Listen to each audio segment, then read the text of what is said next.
recovery efforts to rebuild are underway in a largely affected region. Is fast approaching. We'll have everything you need to know. And Georgians are dealing with the potential effects of a chemical fire.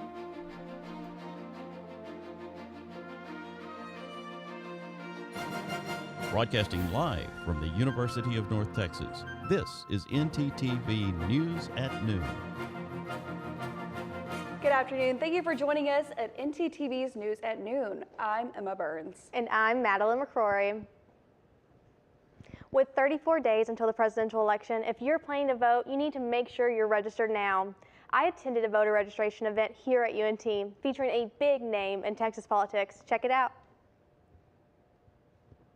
Campuses around the state, Powered by People, a political action committee affiliated with former United States Representative Beto O'Rourke, hosted an event to get students registered before this deadline.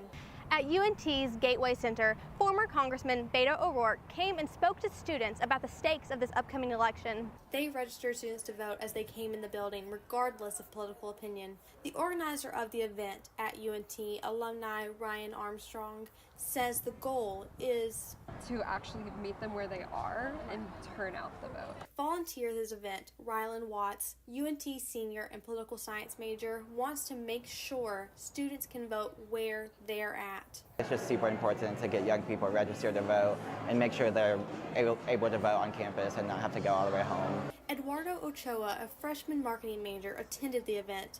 He thought he was already registered, but when he checked with volunteers, he learned he wasn't in the system. He left the event registered to vote and feeling like it. It kind of inspires almost everyone here to come and vote, so everyone just can have a voice. O'Rourke was grateful to the attendees and volunteers at the event and is really looking forward to seeing the UNT student body make a critical difference in these upcoming Texas elections. If you want to cast your ballot this election, get registered by October 7th. Madeline McCrory, ntTV News. Election Day is November 5th. The first day of early voting is October 21st. The voting center at UNT will be in the Gateway Center on 801 North Texas Boulevard here in Denton. ntTV reporter Lillian Kosh is out on campus now to tell us more about registration on campus. Lillian?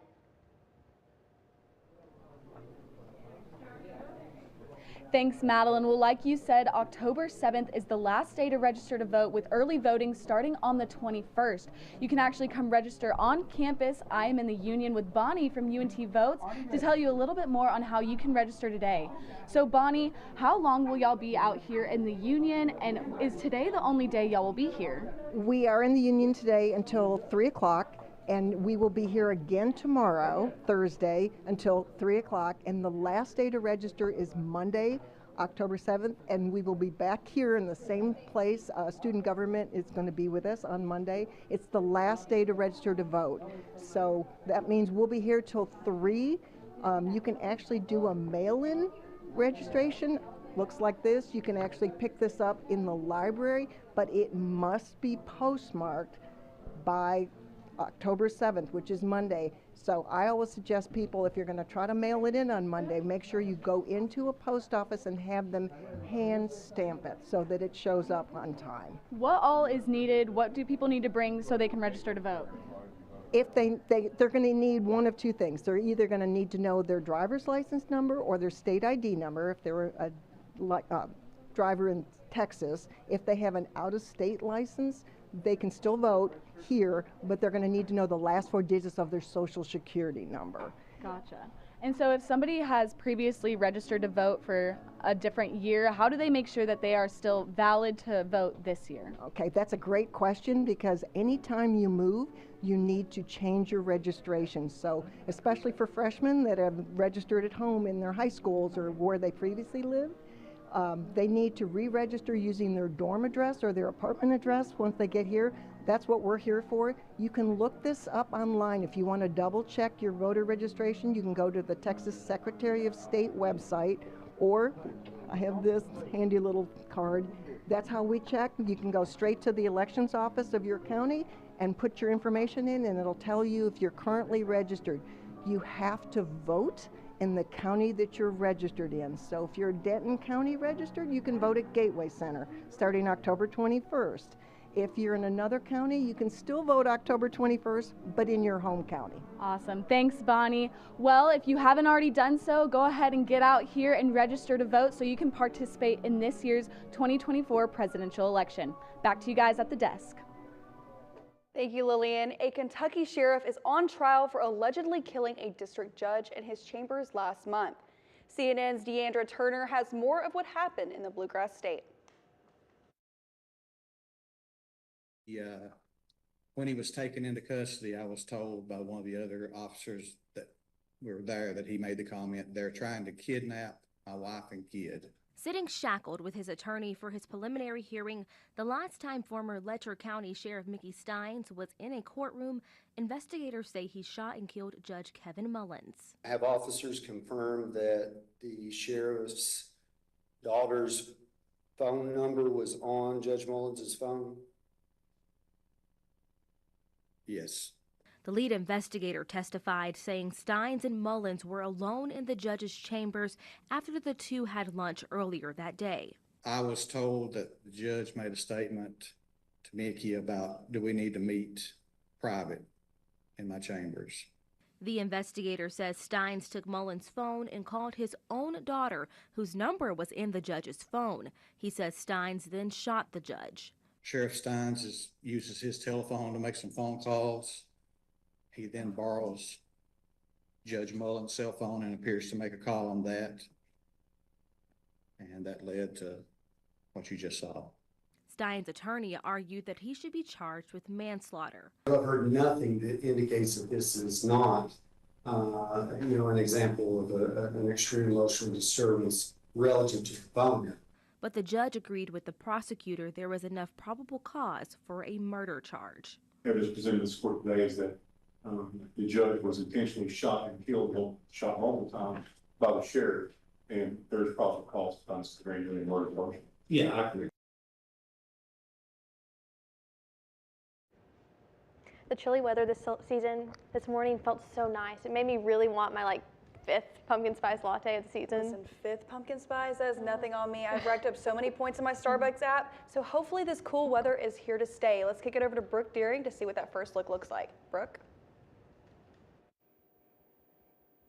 Well, guys, it looks like it's not going to get any cooler anytime soon, but that doesn't mean that you still can't get that pumpkin spice latte. You know what I do is I usually get it iced, and then you get a little bit of both. A little bit of summer, a little bit of fall. It's great. If we take a look at our current conditions, right now the temperature is at 75 degrees, so we're still feeling it a little bit cooler. It's going to feel 76 degrees with those 6-mile-per-hour winds, but as we head into tonight, we're going to see it warm up a little bit and head into the week. We're going to see at 81 degrees, still feeling a little bit warmer, and we're going to have 4-mile-per-hour winds. Now, this is going to segue into tomorrow. If we take a look at tomorrow's conditions, we're going back into the 90s. We're seeing at 94 degrees, really warm at 96 degrees. The sun's going to be out. Those 8-mile-per-hour winds aren't going to do much, but it's going to be a great day to go out and soak up the sun before we get into those winter temperatures. Now, I'll be back later in the show for your full weather update. Back to you at the desk.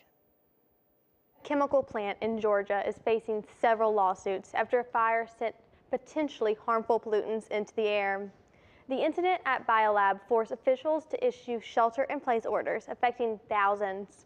According to attorneys, when the sprinkler system activated, it reacted with the chemicals, producing a reaction that sent potentially toxic fumes into the air. Since the fire, many are reporting respiratory issues and burning eyes. Yesterday, you could still see the smoke in the area. The U.S. Chemical Safety Board is investigating BioLab. Coming up, how impacted regions are recovering following Helene's destruction. And how a university in Florida prevented students from taking emergency precautions. Don't go anywhere. And now we return to Fabric of Passion. Oh, Hector, it will be so hard for us to part, but we must. But, my love, what did I do? I thought we were meant to be together forever. I am so disheartened to say that you're just not in style anymore. But you will be, to someone else, in a better place. You're gonna shred me? No.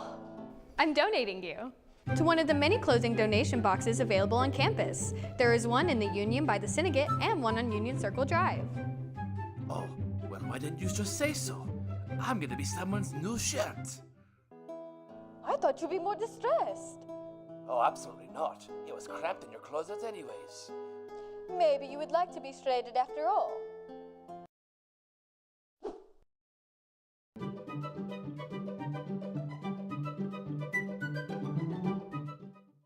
Good evening, my name is Amanda Hasbell and I'm joining you here today in the Union parking garage. Today we're going to be going over how to drive safely in the parking garage. Let's go see. Oh my god, this girl just got hit by a car. Let's go see what happened. Ma'am, are you okay? Are you okay? Did you see that lady hit me with a car? Yeah, we did. I got it all on video. Oh my god. Let's go over here and talk about how we can prevent that. Yeah, not the hospital. Well, right now we're going to ask you a couple questions on how we can drive safely in the parking lot. What are ways that we can be aware of our surroundings? Oh, we can look both ways. Jenna, also, how about putting the distractions away? Yes, just like our phones, turning our music down, and also not focusing on our passengers. Where can you get information on how to get a parking pass? Transportation.unt.edu. If you park in a garage, make sure you pay on the app or look for further instructions on how you should pay. And remember, no pass, no park.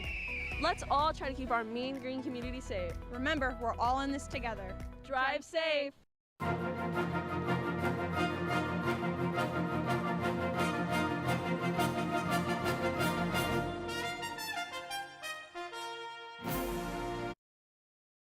Hurricane Helene is one of the most deadly and costly hurricanes to hit the United States. For millions of people, their lives have been changed forever. Emma Burns has a special report for us. Emma? Thank you, Madeline. This is the story of a small beach town in Florida where Helene stripped the local community of everything they had. But it's also a story of their resilience as they work towards the future. WUFT reporter Alex Land was there. At 64 years old, shrimp fisherman Timmy Fudge has seen many storms come through Horseshoe Beach. The damage from Hurricane Helene was like nothing he's seen before. Never seen one this bad. I mean, never had water in my yard, never had even had water in my house, and it's got in my house this time. It was a bad storm, a real bad storm.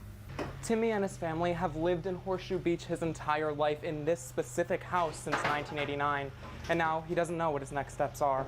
To make matters worse, Timmy's just getting back on his feet after Category 3 Hurricane Idalia tore through his beach community last year. He says the damage he sees yet again makes it hard to not lose hope. It's hard to hold back tears. It's kind of, you kind of figure, is it worth it? I've always said I was hard-headed, and whatever it come, I could do it. This is bad. Horseshoe Beach Mayor Jeff Williams admires the community's perseverance during these tough times. Well, that's typical for Horseshoe. I mean, we've been through 3 hurricanes now in 13 months. You will see family and friends come in from all over to help their friends and family in Horseshoe. It's heartwarming. Heartwarming to see a community picking up the pieces once more.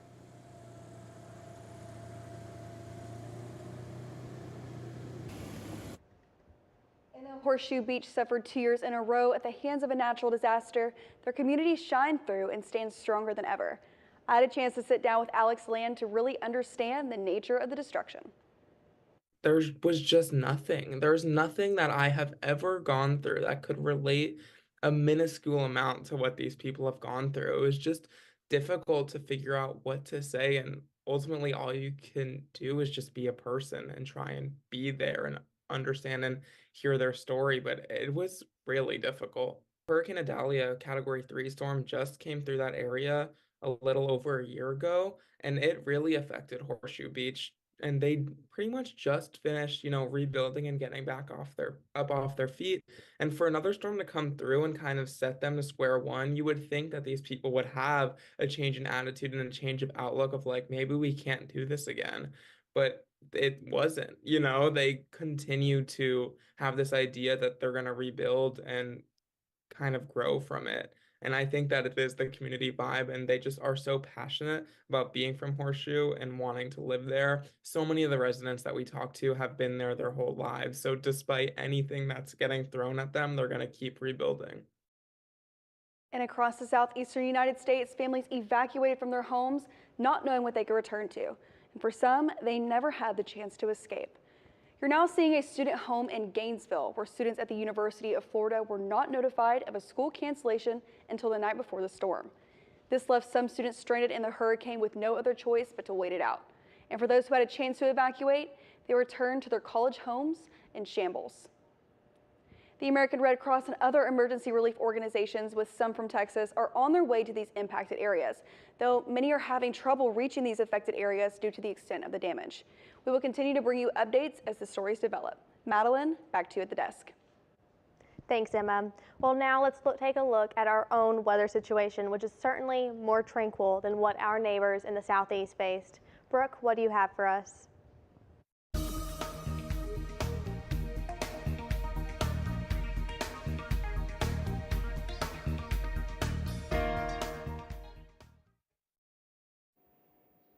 You know, Madeline, I said earlier in the show that we were going to get some of those summer temperatures later on in the week, but for right now, let's take the time to appreciate those fall temperatures across the area for right now. If we take a look across North Texas, we're going to see 70 degrees across the board. We're seeing it a little bit warmer in Dallas and McKinney, with Dallas at 78 degrees and McKinney at 77, but we're also going to see more of those 75 and 74 degree temperatures up in the north. We're seeing Denton, Gainesville, and Sherman all at 75, and if we look over at Graham, we're going to see 76. Oh, and Bowie's at 76 too. So let's take a look at our state map. It's going to be more of a range. We're going to see some 80 degree temperatures across the state, with Austin and Houston both at 85 degrees. So they're definitely starting to get some of that sun. But if we take a look up north, again, we're starting to see it cool down. Amarillo and Oklahoma City both at 72 degree temperatures. And then we're seeing El Paso over here at 73 degrees.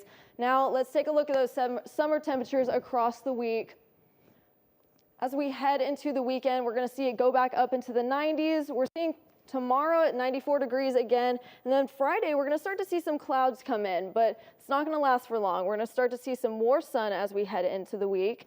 As we go into Saturday and Sunday, it's going to be 91 degrees and 92. We're seeing those lows down in the 60s, so I'm sure if there's any time to go out and it's going to be cooler, it's going to be during the night. So make sure that you take that time to go outside and really take in those cool temperatures before it goes back up into the heat in the morning. Now we're seeing some rain on Sunday. It shouldn't affect our area too bad. And as we head into next week, we're going to see it go down a little bit more into the 80s. So it seems like it's going to be a nice week outside, especially if you love the warmer temperatures. That's all I have. Back to you at the desk. Thank you, Brooke. Down in San Antonio, the Alamo is getting a new addition, and don't forget it. And how local businesses are celebrating the 31 days of Halloween. We'll be right back. Ever happened to you? My bike! My bike is gone! Stolen bikes are an epidemic sweeping college campuses across America. What am I supposed to do? It's quite simple. The We Mean Green Fund has partnered with the UNT Police Department to offer free bike locks to any UNT student with a bike. Just show up with your bike in tow and ask. Now I'll never lose my bike ever again. Enough worrying. Get your bike lock today.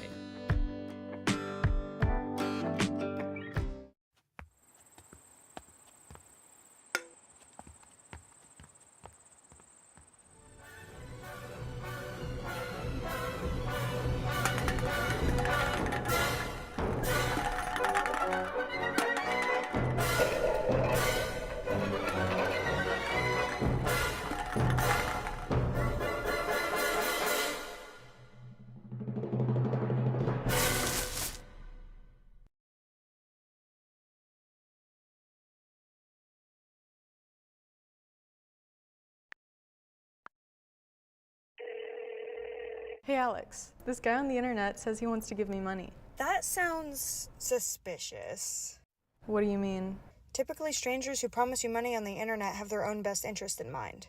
They often use bounce checks, which will disappear shortly after depositing, but not before they've asked for some money in return. So he doesn't really want to spoil me? No. Well, then what should I do? The best way to handle it is to block and report the suspicious message, or even consult local law enforcement if you've already fallen victim. So I guess we aren't going to Key West for spring break. No.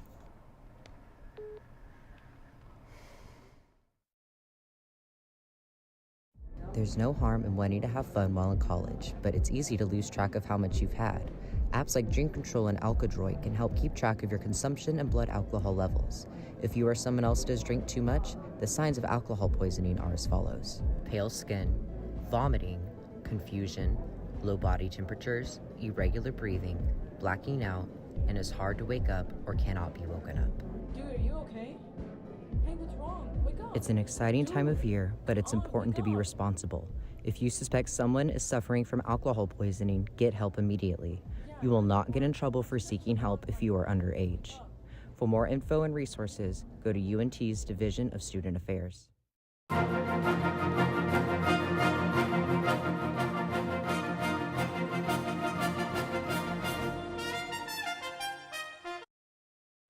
Fidelity Investments estimates X is worth nearly 80% less than when Elon Musk bought it 2 years ago.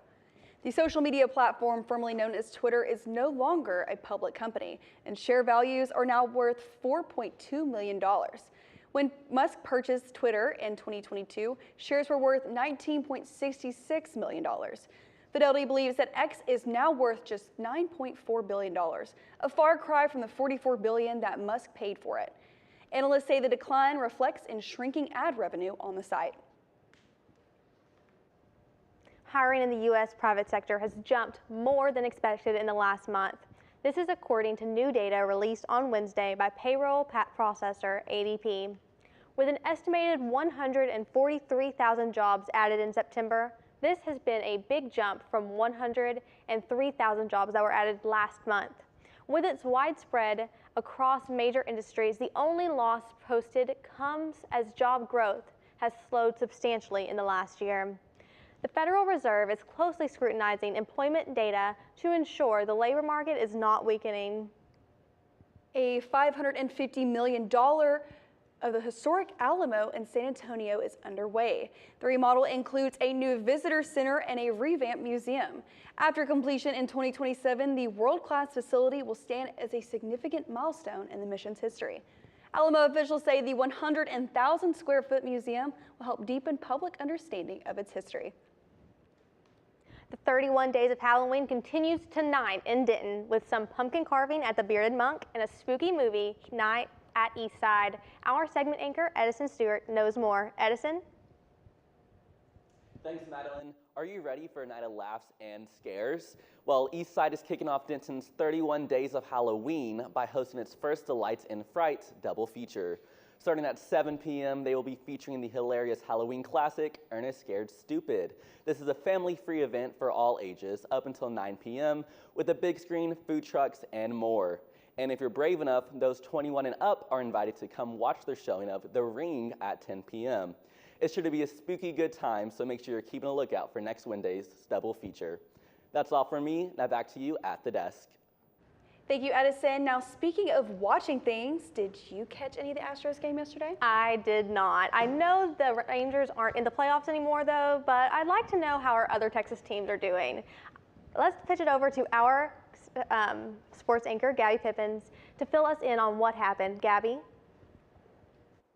That's right, guys. I'll fill you in on how the Astros' first postseason game went, how the Mavs are looking with some new additions, and what to expect from our Mean Green women's basketball team. Stay with us. The do's and don'ts of the Pole Rec Center. See that man over there? Please do not hog weights. Instead, do this.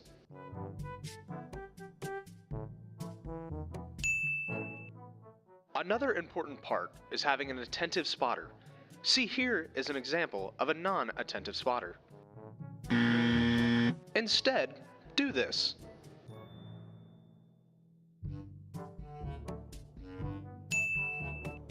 Now we head to the track, which should be pretty easy, just it's important to pay attention to the way the track goes. Remember to wipe down the equipment after you're done using it. The towels are provided by the gym, so it's pretty easy to wipe down the equipment when you are done. Thank you for using the Pole Recreation Center.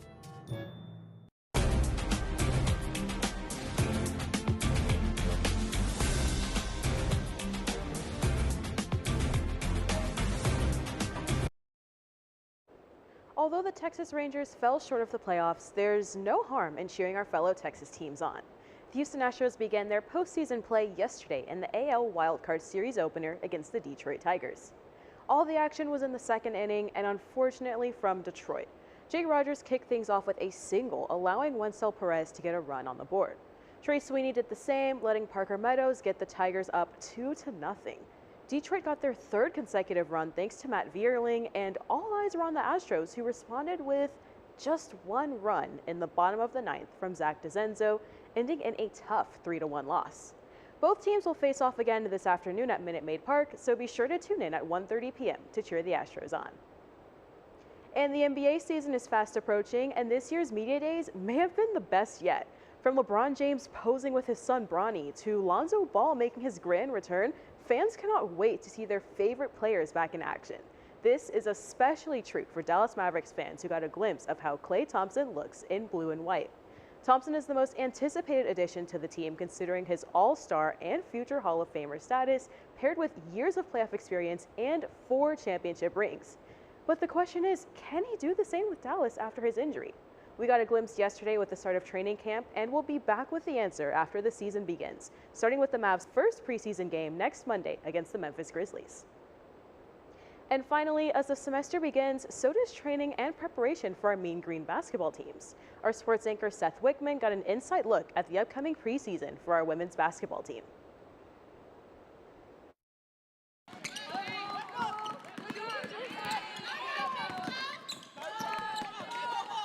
UNT women's basketball is hard at work with their season opener approaching.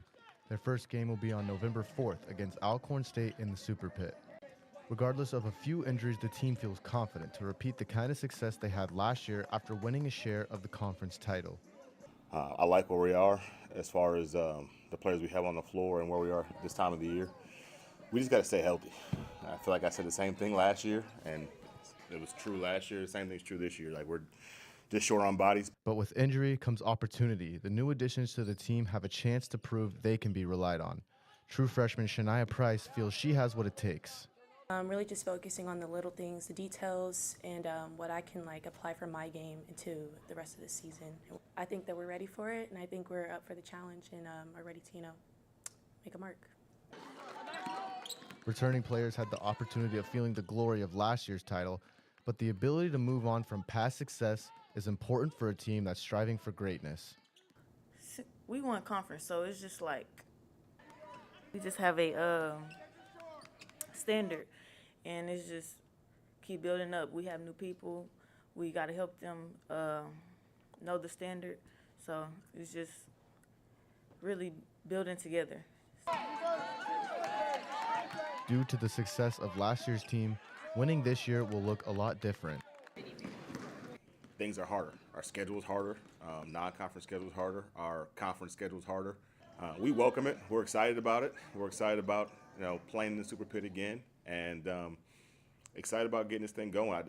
Regardless of the higher difficulty, the goals for the team remain the same. 38 was the time in between conference championships. 1986 to 2024 is a long time, and so we don't want to wait 38 years for that to happen again. We want to be playing in March. We want to win the conference again, but we want to win daily, and we want our culture to be elite, and those are the things that matter to us. If our culture's elite, we feel like we give ourselves a great chance to have success on the floor. For ntTV Sports, I'm Seth Wickman. Got for sports, back to you guys at the desk. Thank you, Gabby, and thank you for watching ntTV's News at Noon. Join us again tonight at 6 and tomorrow at noon here on North Texas Television.